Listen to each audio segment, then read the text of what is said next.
નમસ્કાર મિત્રો. આજે આપણી સમક્ષ એક એવા મહેમાન છે કે જેઓએ અમારી એનએસએસ મૂવીનું એડિટિંગ કરી અને તેનું મૂવીનું નિર્માણ કર્યું. તેનું નામ છે આલોકભાઈ સુરાયા. અમે સપાટી છીએ પણ અલગ અલગ અમે કામ કરતા હોઈએ છીએ. તો આજે આલોકભાઈ આપણને બતાવશે કે એક એડિટર એક સ્ટોરીને કઈ રીતે સારી કરે છે. આલોકભાઈ નમસ્કાર. પહેલા તો આ પ્લેટફોર્મથી મને બોલવાનો મોકો આપ્યો એ બદલ ધન્યવાદ. ધન્યવાદ. પ્રશ્ન તમારો હતો કે એડિટર સ્ટોરીને કઈ રીતે સારી બતાવી શકે એમ. એડિટિંગ રહ્યું ને એ કેવી વસ્તુ છે ખબર? લોટ બાંધે ને આપણે એટલે પછી મસલી જાય પિંડો બની ગયો. હવે પિંડાને કાચો ખાઈ શકે? રોટલી વાળે એને રોટલી વણીને શેકીને એની પર ઘી લગાડીને પછી ખાઈએ એની આરે થોડુંક આમ કંઈક ઘી ગોળ હોય કે કંઈક શાક હોય તો મજા આવે. તો બસ મૂવીનું શૂટિંગ થયું ને એ આ લોટના પિંડા જેવું છે. એને પછી રોટલી બનાવવી, એના શાક ભેળવવું, એની આરે ઘી ગોળ ભેળવવું, એ બધું જ કરી દીધું. કાચો પિંડો ગળે ના હોય અને પચે નહીં. એને પચાવવા માટે, એને ઢાંચો આપવા માટે એનું કામ એડિટિંગ હોય. અને એડિટિંગ કેટલું કોઈ સ્ટોરીને સારું બતાવી શકે એની તો કોઈ હદ જ નથી એમ. ક્રિસ્ટોફર નોલેનના મૂવી જોઈ લઈએ. એક મૂવી છે બેબી ડ્રાઈવર કરી.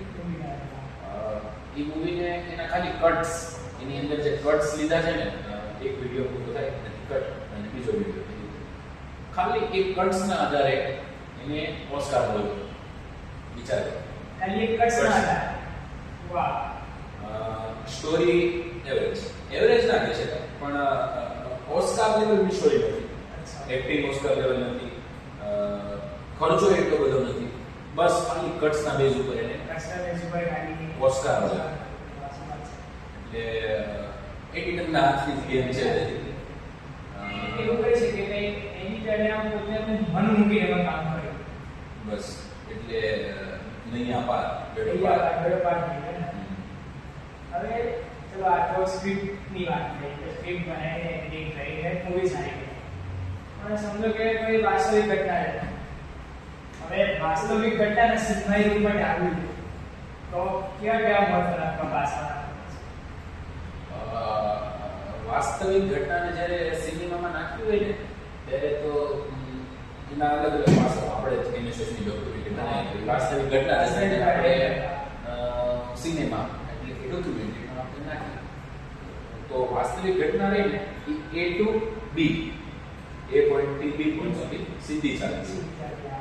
અથવા તો A to D આવે એની વચ્ચે A B C D વાસ્તવિક ઘટના આ જ લાઈનમાં ચાલે ABCD.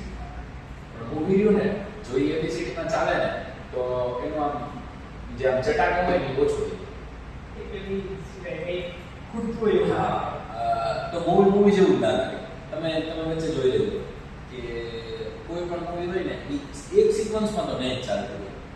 ઘડીક ફાસ્ટ આવે, ઘડીક ફ્યુચરનું આવે, ઘડીક વાર સ્લો મોશન થઈ જાય. એટલે મૂવી રહ્યું ને A D C B એ ટાઈપની ટાઈમલાઈનમાં ચાલતું હોય. એટલે હા, સ્ટ્રેટ લાઈન નહીં. સ્ટ્રેટ લાઈન નહીં. હાર્ડ રીતે જવાનું ઉપર નીચે એમ. એ રીતનું કંઈક વિચારવું પડે. સ્ટોરી માટે તો પહેલા ઘણા બધા એલિમેન્ટ્સ જોઈએ, ઘણા બધા લોકો જોઈએ મૂવી બનાવવા. એક તો લખનાર કે જેને વાસ્તવિક ઘટનાની આખી ખબર હોય એને આ સ્ટોરી કયા ક્રમમાં થશે એ ગોઠવવી પડે. કઈ રીતે ગોઠવો છો એની ઉપરથી ગુડો અને ઓસ્કાર મળેલા છે. શોશાંક રિડક્શન કરીને એક મૂવી છે.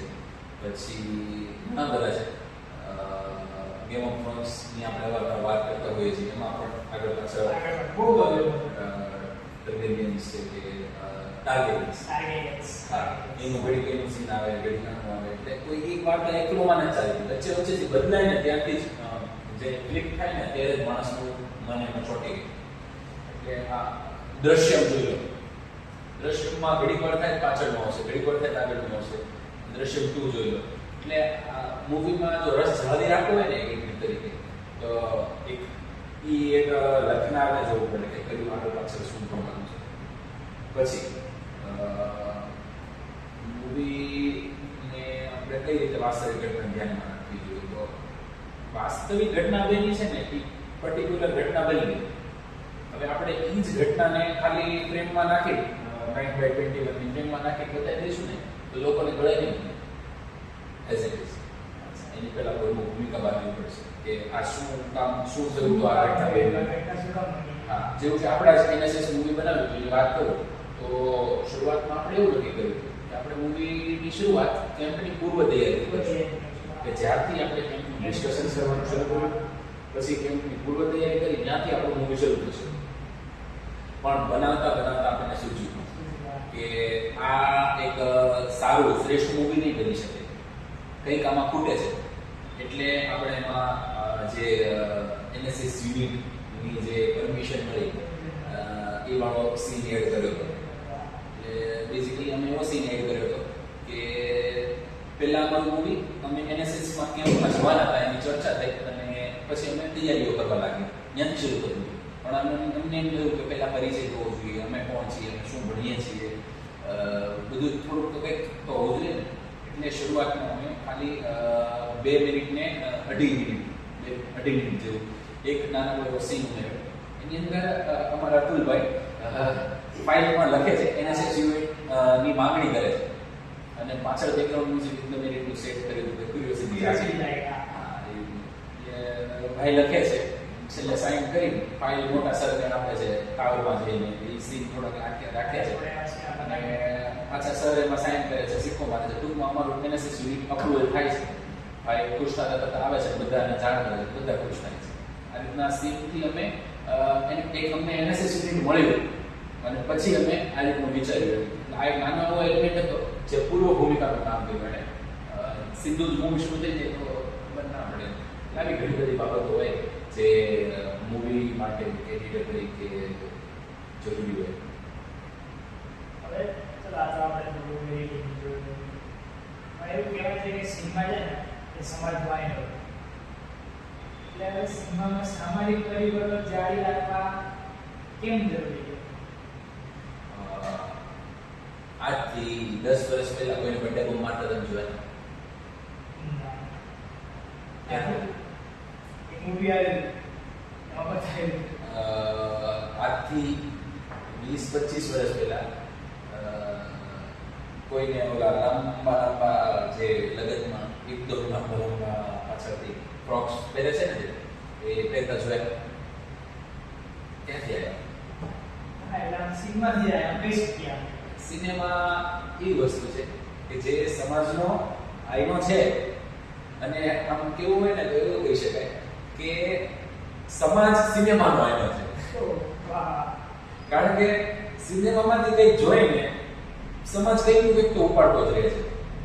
કે હમણાં ઓલું જે ધુરંધર મૂવીનું જેવું ગીત હતું ખુશ ખુશ વાળું, જે એનો આઇકોનિક સ્ટાઇલ વાળો, તો લોકો લગ્નમાં એની રીતની એન્ટ્રી કરવા પડ્યા છે. દુલ્હો દુલ્હન એ રીતે એન્ટ્રી કરતા કરતા આવે આવે. તો સિનેમા સમાજનો આઈનો છે જ તે, પણ સમાજની સામે સિનેમાનો જ આઈનો છે. એટલે સમાજમાં પ્રતિબિંબો ભટકાયા ગયા છે. ધ્યાન એક સારા સિનેમાના બનાવનાર તરીકે આપણું એ ધ્યાન હોવું જોઈએ કે નક્કર વાસ્તવિકતા દર્શાવવી.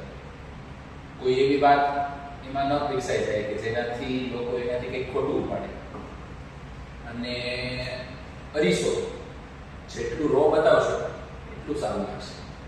પણ જોવાવાળાને રો વસ્તુ ગળે ઉતરવી જોઈએ કે એમાં ઘણા બધા પાસા બધી ઊંડી ચર્ચાઓ છે. ટૂંકમાં કહીએ ને તો વાસ્તવિકતા બતાવવાની પણ સમાજ બચાવી શકે ને એટલી. એનાથી થોડી ઊંચી કહી શકીએ તો કહી શકાય. એનું ઉદાહરણ આપી શકાય કે નાનું છોકરું હોય એ સાયકલ લેવા જાય તો કેવી સાયકલ પસંદ કરે? નાની બતાવવા તમે કરી પણ એનું મન નાનું છોકરું હોય ને મોટી જતી જેના પગે ના પહોંચતા હોય ને એવી સાયકલ હતી.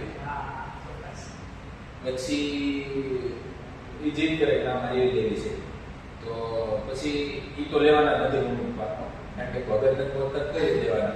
એકદમ એની સાઈઝની છે એવી સાયકલ નથી લેવાના. કેવી સાયકલ લે છે કે જ્યાં એ સાયકલ પર બેસીને એને પગ નીચે અડાડવા માટે થોડો પ્રયત્ન કરો. તો બસ આ થોડીક એક્સ્ટ્રા એફર્ટ છે ને, એકદમ સમાજે જેટલું સમજી લીધું છે એટલું પણ નહીં, અને એકદમ એટલું પણ નહીં કે સમાજ જેટલું સમજી જ નથી શકવાનું, પણ એટલું કે જેને સમજવા માટે થોડીક એફર્ટ લગાડવી. એવું કંઈક કરીએ ને તો જાગૃતિ આવે અને સચવાઈ પણ થાય. આપણે એક વસ્તુ કહી શકીએ કે એડિટિંગ એક સારી વાર્તા એટલે કે સ્ટોરી એટલે લખનાર સમાજ આ એકબીજા સાથે સંલગ્ન છે. બધું સંલગ્ન છે. કોણ સારો લેખક બની શકે, તો કોણ સારો ડાયરેક્ટર બની શકે, તો મારું તો હંમેશા એવો જ વિચાર મને આવે કે જે સારામાં સારો સામાજિક હોય ને, સમાજમાં સારામાં સારી રીતે ભળેલો હોય ને, બસ એ જ એનાથી સારું કોઈ ડાયરેક્ટર ના બને, એનાથી સારું કોઈ લેખક ના બને. જે સમાજનો પ્રત્યક્ષ નજીકથી જોયું હોય છે. તો મસ્ત આપણે વાર્તા કરી, આપણે ખૂબ મજા આવી આપણી સાથે. તો આપણે આવા નવા પોડકાસ્ટ કરતા રહીશું. ચોક્કસ. તો મળીએ આવતા છે અને નવા વિડીયો સાથે. ધન્યવાદ.